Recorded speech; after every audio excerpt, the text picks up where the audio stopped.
नमस्कार प्रेक्षकांनो, मालिकेच्या आजच्या भागामध्ये आपल्याला पाहायला मिळणार आहे अंजली आणि अर्णव या दोघांमधल्या नात्यातला दुरावा घालवण्यासाठी ईश्वरीने जबरदस्त अशी आयडिया केलेली आहे। तिने सात्विकाचं जे मशीन ऑफिसमध्ये होतं ते घरी मागवलेलं आहे आणि त्या मशीनवरती आपण अंजली ताईंच्या बाळासाठी टोपडं झबलं शिवून त्यांना सरप्राईज देऊया असं अर्णवला सांगितलेलं आहे। त्याचबरोबर राकेश जो आहे तो फुकटा आहे। इकडे तो अंजलीला म्हणतो की हे जे पोहे आहे ते मी बाहेर कुत्र्याला घालतो असं म्हणून तो ते पोहे घेऊन बाहेर गेलेला असतो। तेव्हा मात्र ईश्वरीने त्याचा पाठलाग करत त्याची लायकी काढलेली आहे। हे सगळं कशा पद्धतीने होणार आहे ते आपण आपल्या आजच्या या व्हिडिओमध्ये पाहणार आहोत। त्यासाठी हा व्हिडिओ शेवटपर्यंत पहा। त्याचबरोबर चॅनलवरती नवीन असाल तर चॅनलला नक्की सबस्क्राईब करा। इकडे अर्णवला स्वप्न पडलेलं असतं, त्याला खूप काळजी वाटत असते, म्हणून अर्णव हा आलेला असतो आणि अर्णव जेव्हा येतो तेव्हा मात्र इकडे तो रूममध्ये येतो आणि तिथे आल्यानंतर मात्र वेगळीच गोष्ट घडते। तिथे तो राकेश उभा असतो दारातच आणि मग राकेश म्हणत असतो, तू इथे कशाला आलाय, गरज काय तू इथे येण्याची, चल निघ, चालायला लाग, असं त्याला म्हणत असतो। तेव्हा मात्र अर्णव म्हणत असतो की ताई एकदा ऐकून घे ना माझं, मला काय म्हणायचंय ते ऐकून घे असं म्हणत तो समजावत असतो। परंतु इकडे मात्र समजवलं तरीही ते ऐकायला मात्र इकडे राकेश आणि अंजली दोघंही तयार नसतात। तेव्हा मात्र इकडे मुद्दामच राकेश हा अर्णवला चिडवत असतो। अंजलीला अर्णव म्हणत असतो की मला एक स्वप्न पडलं ताई वाईट, म्हणून मी आलोय तुझ्याकडे, प्लीज ऐकून घे ताई असं म्हणत तो सांगत असतो। तरीही राकेश तिथे येतो आणि अर्णवला म्हणतो की काय झालं, तुझ्या बहिणीला मी मारून वगैरे टाकलं नाही ना स्वप्नात तुझ्या, नाही तसं स्वप्न पडले का तुला? आणि आता पुन्हा अर्णवला राग येतो, अर्णव चिडतो आणि अंजली म्हणते की जा बाहेर चिंटू, तुला सांगितलंय ना तू कोणीही लागत नाहीये माझा, निघ आत्ताच्या आत्ता असं म्हणत ती जायला सांगते। तेव्हा मात्र इकडे राकेश नाटक करू लागतो। राकेश म्हणतो की बघितलं ना तुझ्या बहिणीने तुला काय सांगितलेलं आहे ते, तू निघ आत्ताच्या आत्ता इथून, इथे थांबू नकोस, कारण तिला तू तिच्या डोळ्यांसमोरही नको आहे, त्यामुळे चालायला असं तो सांगत आहे। तेव्हा मात्र इकडे अर्णवला खूप राग आलेला असतो, अर्णव भयानक चिडलेला असतो। परंतु अर्णव थोडा शांत होतो। राकेशने मुद्दामहून नाटक केलेलं असतं आणि म्हणत असतो की हात जोडतो तुझ्या पुढे, तुझ्यामुळे अंजलीला काय व्हायला नकोय, जा तू इथून। तेव्हा अंजलीला तो म्हणतो की अंजली काळजी करू नकोस, अगं पण तुझा भाऊ आहे ना तो, असं का करतेस तू, एकदा त्याच्याबद्दल विचार कर ना, म्हणजे तो आलाय ना तुझ्याकडे। तेव्हा अंजली म्हणते की नाही, कोणी नाहीये तो माझा असं म्हणत दरवाजा राकेशने बंद केलेला असतो। ईश्वरी तिथे येते, अर्णवच्या तोंडावरती दरवाजा बंद झालेला असतो। अर्णवला खूप वाईट वाटत असतं। ईश्वरी अर्णवला सावरते, कारण सुरुवातीला जेव्हा ईश्वरी उठून येत असते तेव्हा तिला चक्कर आलेली असते, म्हणून तिला यायला उशीर झालेला असतो। ईश्वरी अर्णवला म्हणते की चला अर्णव सर, होईल सगळं व्यवस्थित होईल, काळजी करू नका असं ती सांगत आहे। तेव्हा मात्र इकडे पाहायला मिळतं ते की जेव्हा या सगळ्या गोष्टी घडत आहेत तेव्हा मात्र अर्णव आणि ईश्वरी दोघंही एकत्र येत आहेत। त्यांच्या दोघांच्या नात्यामध्ये जो काही दुरावा आलेला होता तो नीट होत आहे, ते सावरले जात आहेत। तेव्हा इकडे ईश्वरी आणि त्याचबरोबर अर्णव, ईश्वरीने आता सगळ्यांसाठी नाश्त्याला पोहे बनवलेले असतात आणि ईश्वरी पोहे घेऊन अर्णवकडे येते आणि अर्णवला म्हणू लागते की अर्णव सर, हे तुमच्यासाठी, तुम्ही खाऊन घ्या बरं, तुम्ही कालपासून काही खाल्लेलं नाहीये। तेव्हा मात्र अर्णव म्हणत असतो की नाही नकोय, मला भूक नाहीये, ताईनं काय खाल्लंय का? तेव्हा ती म्हणते की नाही अजून नाही खाल्लेलं। तेव्हा अर्णव तिला सांगू लागतो की जा, आधी ताईनं काय खाल्लं असेल तरच मी खाणार आहे, जर ताईनं काही खाल्लं नाही तर मी काहीच खाणार नाही असं इकडे अर्णव सांगत असतो। तेव्हा मात्र ईश्वरी म्हणते की मी ताईंना पण देऊन येते, अंजली ताईंना पण समजून घालते आणि खाऊ घालते। तेव्हा अर्णव म्हणतो की चालेल आणि मग अर्णवचं डोकं दुखायला लागलेलं असतं। ईश्वरी त्याला समजवत असते, परंतु ज्या पद्धतीने या सगळ्या गोष्टी सुरू झालेल्या असतात त्यावरून तरी ईश्वरीला आता कळत नसतं की ही परिस्थिती सांभाळायची कशी आणि सावरायची कशी, कारण या सगळ्या गोष्टी चुकीच्या पद्धतीने घडत असतात। ईश्वरीला माहिती आहे की अर्णव आणि अंजलीच्या नात्यामध्ये दुरावा आणायचं काम केलं जात आहे।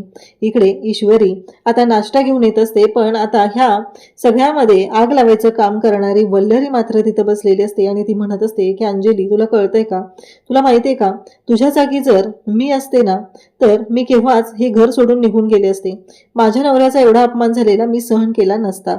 अंजली मात्र पाहत असते. अंजली म्हणत असते की कसं आहे, मी थांबलेले आहे ते म्हणजे मी आईला दिलेला शब्द आहे म्हणून, अन्यथा मी थांबले नसते, असं अंजलीचं सुद्धा म्हणणं असतं. राकेश म्हणत असतो की काय हे, आणि वल्लरी म्हणत असते तुला माहिती आहे का अंजली, हे सगळं कशामुळे झालंय? हे सगळं त्या ईश्वरीमुळे झालेलं आहे. तू बघ ना, कारण ती ईश्वरी इथं आली म्हणून या सगळ्या गोष्टी घडलेल्या आहेत. आणि तिचीच ती मैत्रीण होती ना शलाका का कोण, कारण त्याचा तिचा आणि जावई बापूंचा काही संबंध तरी होता का? जावई बापूंना माहिती होतं का काय? पण कोणामुळे झालं? जावई बापू ओळखत तर होते का तिला? ती आपल्या घरी आलेली होती, आठवते का तुला? असं म्हणत वल्लरीने आता कान फुंकायचं काम केलेलं असतं. आणि तेव्हा मात्र वल्लरी बोलल्यानंतर आता हलक्या कानाची जी अंजली आहे ती लगेच म्हणायला सुरुवात करते, बरोबर आहे, कारण तू म्हणतेस ते बरोबर आहे मामी, कारण हे सगळं जे झालेलं आहे, ही सुरुवात जी झालेली आहे ती फक्त आणि फक्त ईश्वरीमुळे झालेली आहे. या सगळ्याला ईश्वरी जबाबदार आहे असं ती सांगू लागते. तेव्हा मात्र इकडे पाहायला मिळतं, आता आर्नो जेव्हा समजवत असतो तेव्हा राकेशने तिथे मुद्दामच ठिणगी टाकलेली असते, तरी ते आता वल्लरी ठिणगी टाकून गेलेली आहे. ईश्वरी येते आणि म्हणते की अंजली ताई थोडं खाऊन घ्या. तेव्हा अंजली म्हणते नकोय मला, तुझ्या हातून काही खायचं नाहीये, हे सगळं तुझ्यामुळे झालेलं आहे. आज जे काही घरामध्ये झालेलं आहे या सगळ्याला तू जबाबदार आहे. तुझीच ती मैत्रीण होती ना, म्हणूनच हे सगळं झालं ना, तिला कंपनीत जॉबला तूच आणलं होतं ना, असं म्हणत आता अंजली बोलत असते. आणि वल्लरीला मात्र खूप आनंद झालेला असतो. चला फायनली दॅट इज दॅट असं म्हणत तिने आता छान आनंद घेत असते. आणि राकेशला तर बरंच झालेलं असतं, कारण त्याला ह्या नात्यामध्ये फुटच पाडायची असते. तेव्हा ईश्वरी सांगू लागते की अर्णव सरांनी पण काही खाल्लेलं नाहीये. तेव्हा त्यावरती लगेचच ईश्वरीला अंजली म्हणत असते की हो का, यांनी पण काही खाल्लेलं नाहीये कालपासून, कारण हे पण उपाशीच आहेत. तुला काय वाटलं फक्त अर्णवनेच खाल्लेलं नाहीये आणि मला काय फरक पडतो? मी नाही खाणार आहे, आणि त्याला खायचं नसेल तर नाही खाऊ दे, मला काही फरक पडत नाही, असं अंजली बोलते. तेव्हा ईश्वरी म्हणते की प्लीज ऐका ना ताई, असं नका करू. त्यावेळेस लगेचच आता तिथे राकेश येतो आणि राकेश म्हणतो कसं आहे, ही जी प्लेट आहे ना मी बाहेर नेऊन कुत्र्याला खाऊ घालतो, कारण अंजली अण्णाचा अपमान नको व्हायला, कारण ती ते प्रत्येक वेळेस सांगत आहे. आणि असं म्हणत राकेशने ईश्वरीच्या हातून ती प्लेट घेतलेली असते आणि ती पोह्याची प्लेट घेऊन ती कुत्र्याला घाऊ घालायचं म्हणून बाहेर घेऊन चाललेला असतो. आता ईश्वरीला अंजली म्हणते की जा आत्ताच्या आत्ता बाहेर जा इथून, असं सांगू लागते. त्याच वेळी वल्लरी पण आता ईश्वरीच्या पाठोपाठ येते आणि म्हणते की काय दिवस बदलले. इतक्या दिवसांमध्ये तुझ्या हातचं खायला लोक तरसलेले असायचे, त्यांचं मन भरायचं नाही इतकं त्यांना खाऊ वाटायचं, पोट भरलं तरी ते खात राहायचे, पण आज काय दिवस आले, तू शिजवलेलं अन्न कुत्र्याला खाऊ घातलं जाते.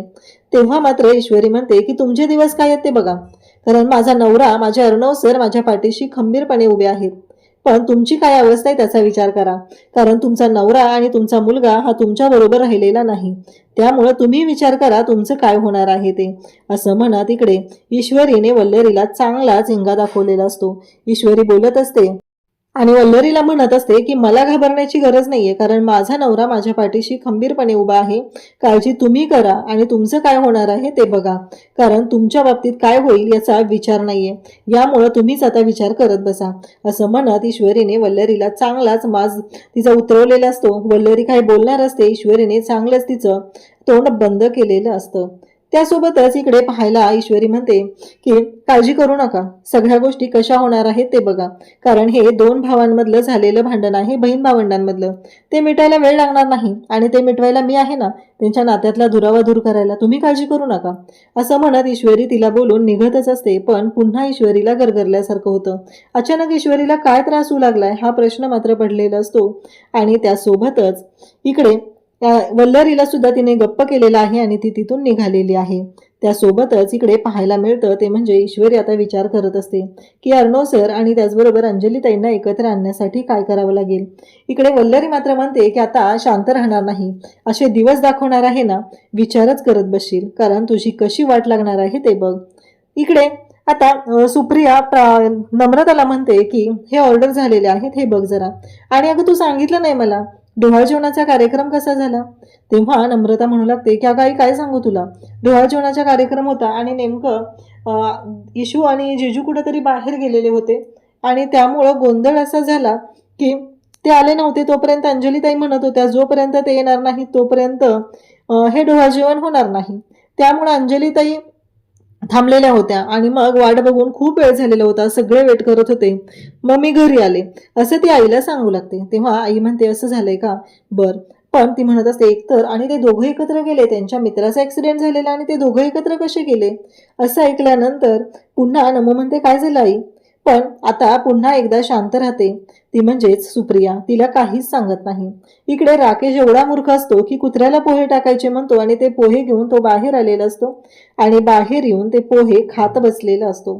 त्याला ते पोहे खायचे असतात म्हणून तर त्याने ते पोह्याची प्लेट उचलून बाहेर आणलेली असते. त्याचं असं म्हणणं असतं एकतर त्या बावळट बायकोमुळं मला उपाशी राहावं लागतंय आणि आता हे सगळं नाही मी खाऊनच टाकतो. ईश्वरी नेमकी बाहेर आलेली असते आणि ईश्वरी त्याला ते पोहे खाताना पाहते.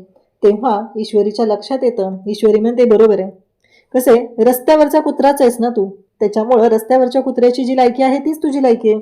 फुकटा आहेस एक नंबरचा, म्हणून तर फुकट्यासारखं असं खात बसलेला आहे असं ती राकेशला बोलते. तेव्हा राकेश म्हणतो नीट बोल, तुझ्या बनवलेल्या अन्नाचं मी कौतुक करत आहे आणि तू काय बोलते, स्वतःच्या हाताने भरवलं पाहिजेस मला.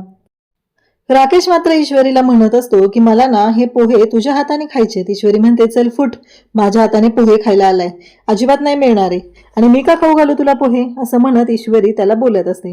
राकेश मात्र म्हणत असतो की नाही कसं मी तुझ्याशी व्यवस्थित बोलतोय ना आणि तू काय हे सगळं बोलत आहे. तेव्हा तू ईश्वरी म्हणते की फुकटायस तू, खा, कुत्र्याचीच लायकी आहे, ते कुत्रे सुद्धा इमानदार असतात, पण तू कसा आहेस रे, असं म्हणत ईश्वरी तिथून निघून जाते. आणि हा निर्लज्ज राकेश मात्र त्या प्लेटमधले पोहे खायला सुरुवात करतो आणि ते पोहे खातच राहतो. ईश्वरी आता किचनमध्ये आलेली असते, आवरावर करते, परंतु तिच्या डोक्यातून ते विचार काही केले जात नसतात आणि त्याचबरोबर तिला आता एक वेगळाच त्रास व्हायला लागलेला असतो. ईश्वरीला असं होत असतं की तिला चक्कर येत असते, तिला गरगरत असतं आणि तिला कळत नसतं की हे सगळं कशामुळं होतंय, या सगळ्याचा काय अर्थ आहे, हेच ईश्वरीच्या लक्षात येत नाही. ईश्वरी विचार करत असते की या सगळ्याचा काय होतंय, मला असा त्रास का व्हायला लागलाय, या सगळ्याचा काय अर्थ आहे, हे विचार ईश्वरीच्या डोक्यात चाललेले असतात.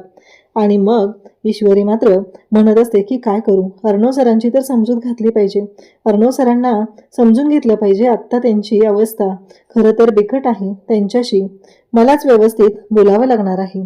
तेव्हा ईश्वरी रूममध्ये येते. अर्णवला म्हणते की थोडंसं खाऊन घ्या ना तुम्ही, परंतु अर्णव मात्र म्हणत असतो की नाही नको मला. ईश्वरी म्हणत असते की असं काय करताय, थोडंसं खा. पण अर्णव आणि ईश्वरी, आता ईश्वरीचा अर्णव ऐकायलाच तयार नसतो, तो म्हणतो नाही नको, ताई खात नाहीये ना, त्यामुळं मी पण काहीच खाणार नाही असं त्याने ठरवलेलंच असतं. तेव्हा ईश्वरी त्याची समजूत घालते, परंतु अर्णव मात्र ऐकायलाच तयार नसतो. ईश्वरी म्हणते की ठीक आहे, या तुम्ही इथे या बरं, नाही खायचं ना तुम्हाला, राहू द्या, तुम्ही इकडे या, असं म्हणत ईश्वरी अर्णवला जवळ बोलवते आणि म्हणते मी तुमची चंपी करून देते. अर्णवला कळतच नसतं की ईश्वरी नक्की काय बोलते, कसली चंपीन काय. ईश्वरीने आता तेलाची बॉटल घेतलेली असते आणि तेलाची बॉटल घेऊन ईश्वरी आता त्याला तेल मालिश करत असते. त्याच्यावरती अर्णव म्हणतो की आमच्याकडे याला तेल मालिश म्हणतात. त्यावर इकडे ईश्वरी म्हणते की हो तेच मी करून देणार आहे तुम्हाला, आमच्याकडे इकडे त्याला चंपी म्हणतात, असं ईश्वरीने स्पष्टपणे सांगितलेलं असतं. आणि इकडे अर्णवला मात्र खूपच छान वाटत असतं. ईश्वरी म्हणते की आता बरं वाटायला लागलंय ना तुम्हाला, बघा आता छान वाटेल, असं म्हणत ईश्वरीने अर्णवसाठी हे सगळं केलेलं असतं आणि अर्णवला खुश केलेलं असतं. अर्णवला बरं वाटत असतं आणि आता मात्र ईश्वरी आणि अर्णव दोघंही एकमेकांकडे पाहत असतात. तेव्हा अर्णवला आठवतं की मागच्या वेळेस सुद्धा मी सिंदूरच्या मांडीवरती डोकं ठेवून झोपलेलो होतो, मला बरं वाटलेलं होतं, काल सुद्धा तेव्हा तो बोलून दाखवतो काल मी तुझ्या मांडीवर डोकं ठेवून झोपलो. खरं तर तेव्हा ईश्वरी म्हणते की त्याचा काही वेगळा अर्थ नका काढू, काही नाही होणार त्याने, मला माहिती आहे की काय झालेलं आहे आणि तुम्ही समजता तसं काही नाही. आणि मग ईश्वरी अर्णवची समजूत घालते. अर्णव मात्र डिस्टर्ब झालेला असतो. अर्णव म्हणत असतो की मला कळतच नाहीये, माझ्या ताईच्या मनात हे सगळं निर्माण झालंय आणि हे सगळं त्या माणसाने केले आणि ज्या माणसाची लायकी सुद्धा नाहीये त्या माणसासाठी माझी ताई माझ्यापासून दुरावते, ही गोष्ट मला सहनच होत नाही, असं ईश्वरी सांगत असते. आणि तेव्हा मात्र अर्णवला ईश्वरी म्हणत असते काळजी करू नका अर्णव सर, लवकरच अंजलीताई आणि तुम्ही एकत्र आलेले असाल, त्या माणसाचे हे जे वाईट कारनामे आहेत ते थांबलेले असतील आणि अंजलीताई आणि तुम्ही दोघं एकत्र असाल, अजिबात काळजी करू नका, असं ईश्वरी सांगत असते. तेवढ्यातच आजी आवाज देतात की ईश्वरी अर्णव खाली या आणि मग दोघंही आता जायला निघतात. तेव्हा मात्र इकडे आजी म्हणत असते की हे काय आहे. ईश्वरीने आता अर्णव आणि अंजली या दोघांच्या नात्यातला दुरावा घालवण्यासाठी एक जबरदस्त अशी गोष्ट केलेली असते आणि मग मात्र अंजली आणि अर्णवला एकत्र आणण्यासाठी हे सगळं ईश्वरीने केलेलं आहे. तेव्हा मात्र आता अर्णव आणि ईश्वरी खाली येतात. खाली आल्यानंतर इकडे अर्णव म्हणतो की हे सगळं काय आहे, हे कोणी आणलं इथं, हे कोणी आणायला सांगितलं होतं. ईश्वरी म्हणते की हे मीच आणायला सांगितलेलं आहे. अर्णव सर, अहो हे कसं आहे माहिती आहे का, हे मला माहिती आहे आईंचं मशीन आहे. तर अर्णवला ती सांगत असते की हो मला माहिती आहे, मी आणायला सांगितलेलं आहे आणि हे वापरून आपण याच्यावरती छान असे ताईंच्या बाळासाठी टोपडे झवले शिवूया. आता ते करायची वेळ आलेलीच आहे ना, आणि मग ह्या सगळ्या गोष्टी आपण करूया असं सांगितलं जात असतं. तेव्हा आजी म्हणतात की चालेल, निदान त्यामुळं तरी अंजूला बरं वाटेल आणि अंजू खुश होईल. खरंच म्हणजे त्याने जर काही फरक पडला तर खूप चांगली गोष्ट आहे असं आजीने सुद्धा सांगितलेलं आहे. अर्णव आणि ईश्वरी दोघंही एकमेकांकडे पाहत असतात. त्यासोबतच आजी सुद्धा म्हणते की चालेल बघा, तयारी करून बघा, प्रयत्न करायला काही हरकत नाहीये असं आजीने सांगितलेलं आहे. त्यानंतर इकडे ईश्वरी म्हणत असते की चालेल. ईश्वरी सुद्धा खुश झालेली आहे, ईश्वरीलाही बरं वाटत असतं. आता ह्या सगळ्या गोष्टींमुळं तरी सगळ्या गोष्टी व्यवस्थित होतील असं ईश्वरीला वाटत असतं. अर्णव म्हणत असतो की खरंच यामुळं काही फरक पडेल आणि मला ते जमणार आहे. ईश्वरी म्हणते की तुम्ही डिझाईन करून द्या, मी शिवून घेईल असं ईश्वरी अर्णवला सांगते. तेव्हा मात्र अर्णव म्हणत असतो की काय. तेव्हा ईश्वरी म्हणते बघितलं का अर्णव सर, म्हणजे अंजली त्यांचं पहिलं बाळ, म्हणजे या जगातलं पहिलं बाळ असं असणार आहे की जन्मल्यानंतर ते डिझायनर कपडे घालणार आहे, आणि ते पण स्वतः सात्विक फॅशनच्या CEO अर्णव राजेश शिर्के यांनी डिझाईन केलेले. तुम्हाला शिवता येत नाहीये ना, तुम्ही डिझाईन करून द्या आणि मी ते कपडे शिवेल असं ईश्वरीने सांगितलेलं असतं. आणि अर्णवला सुद्धा बरं वाटलेलं आहे. अर्णव आणि ईश्वरी आता दोघंही तयारीला लागलेले असतात. छान असं अंजलीच्या बाळासाठी कपडे बनवायचे, ते शिवायचे, ह्या सगळ्या गोष्टीची तयारी त्या दोघांनीही सुरू केलेली असते. त्यासोबतच ईश्वरी आणि अर्णव डिझाईन करत असतो आणि ईश्वरी मात्र त्याला ते कपडे शिवायला मदत करत असते. अर्णव छान असा डिझायनर आहे आणि ईश्वरीला कपडे छान शिवता येतात, त्यामुळं त्या दोघांचं ट्युनिंग छान जमलेलं असतं. त्याचबरोबर ईश्वरी अर्णवला दाखवत असते की कशा पद्धतीने कोणत्या गोष्टी करायच्या आहेत, काय करायचं आहे ते ईश्वरी सगळं अर्णवला सांगत असते. त्यानंतर अर्णव ईश्वरीकडे पाहत राहतो आणि ईश्वरीला म्हणतो की खरंच जमेल नाही. आणि अर्णवची अशी इच्छा आहे की अंजलीला बेबी गर्ल झाली पाहिजे, म्हणून पहिला त्यांनी फ्रॉक शिवायला घेतलेला असतो, ते झबलं शिवायला घेतलेलं असतं. अर्णव स्वतःच्या हाताने ते कट करत असतो आणि ईश्वरीला सांगत असतो, ईश्वरीला ते देत असतो आणि ईश्वरी स्वतः ते शिवत असते. आणि मग कट करताना थोडासा प्रॉब्लेम होतो, तेव्हा ईश्वरी आणि अर्णव दोघंही एकमेकांकडे पाहू लागतात. खऱ्या अर्थाने ईश्वरी आणि अर्णव म्हणजे इथे अंजली आणि अर्णव या दोघांमध्ये भांडण झालेलं आहे, राकेशने ते केलेलं आहे. पण एकीकडे राकेशचा तोटाच होत आहे, कारण या सगळ्यामध्ये अर्णव आणि ईश्वरी दोघंही एकत्र आलेले आहेत. त्यासोबतच इकडे पाहायला मिळतं ते म्हणजे ह्या दोघांचं जे नातं आहे ते छान असं फुलू लागलेलं आहे. त्याचबरोबर ईश्वरी अर्णवला समजूत घालत असते आणि दोघंही छान रमलेले असतात, दोघंही एकत्र येत असतात. ईश्वरीला अर्णव सुद्धा मदत करत असतो. त्याचबरोबर ते मशीन जे आहे ते पॅन्डल मारून असते आणि ईश्वरीला तो मदत करत असतो. अर्णवने गोळी घेतलेली आहे, त्यामुळं थोडंसं डोकं दुखायचं थांबलेलं असतं. आता राकेश अंजलीला घेऊन हॉलमध्ये येतो. अंजलीला घेऊन हॉलमध्ये आल्यावर राकेश मात्र तिथं आलेला असतो आणि त्या दोघांकडे पाहत असतो. त्याचबरोबर राकेश म्हणत असतो की बघितलं ना, आता तुला इमोशनल ब्लॅकमेल करण्यासाठी हे सगळं कांड सुरू आहे, त्यासाठी ह्या सगळ्या गोष्टी सुरू आहेत. आणि आता ईश्वरीने फायनली ते झबलं पूर्ण झालेलं असतं आणि ईश्वरी ते झबलं जे आहे ते दाखवत असते आणि म्हणत असते बघितलं का किती सुंदर आहे ना. मग ती ते झबलं जे आहे ते अर्णवच्या हातात देते आणि अर्णवला सांगू लागते की हे घेऊन जा आणि अंजलीताईंना द्या. तेव्हा अर्णव ते घेऊन जातो. सुरुवातीला नाही म्हणत असतो, पण फायनली तो ते झबलं घेतो आणि इकडे अंजलीकडे येतो. पण अंजली काही ऐकायला तयार नसते. अंजली म्हणत असते की का आणि कशासाठी, मी का हे सगळं करू असं तिचं म्हणणं असतं. मला नको आहे हे सगळ्या गोष्टी, कारण राकेशने तिच्या मनामध्ये विष पेरलेलं असतं आणि तिला सांगितलेलं असतं की बघितलं का, आता हे दोघं जण आणखी वेगळी नाटकं करणार आहेत तुला हे करण्यासाठी, त्यामुळं तू त्यांच्यापासून लांब राहा, कारण बघितलं ना इमोशनल ड्रामा त्यांचा सुरू झालेला आहे असं त्याने मुद्दामहून सांगितलेलं असतं. आणि अंजली मात्र त्या दोघांकडेही पाहत असते आणि म्हणत असते की काही गरज नाही आहे या सगळ्या गोष्टींची आणि हे सगळं करण्याची, असं अंजली म्हणत असते. अंजलीच्या लक्षात पण येत नाही की आपल्या आईचं जे मशीन आहे त्याच्यावरती ते बनवलेलं आहे ते किती चांगलं आहे, आपल्या भावाने एवढं सगळं आपल्यासाठी केलेलं आहे, पण ही गोष्ट मात्र तिच्या लक्षात सुद्धा येत नाही. तिच्या मनात भरलेला आहे तो म्हणजे राग, आणि तोही राकेशने भरवलेला आहे. उद्याच्या भागात आपल्याला पाहायला मिळतं की अंजली जेवत असते तेव्हा अर्णव म्हणतो की थँक गॉड, खरंच ताई तू जेवायला लागली. तेव्हा अंजली त्याला तोंडावर सांगते की हे सगळं जे मी करते ते यांनी समजवलेलं आहे, म्हणून यांच्यासाठी मी जेवते, तुझा काही इथं संबंध नाही, असं ती सांगते.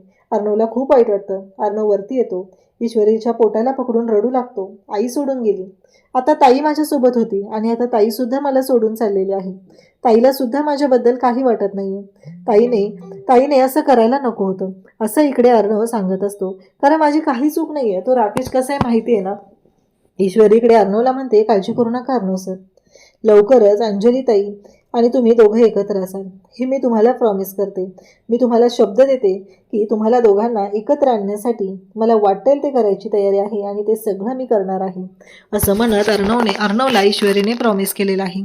अशाच अपडेटसाठी चॅनलशी कनेक्ट राहा. थँक्यू.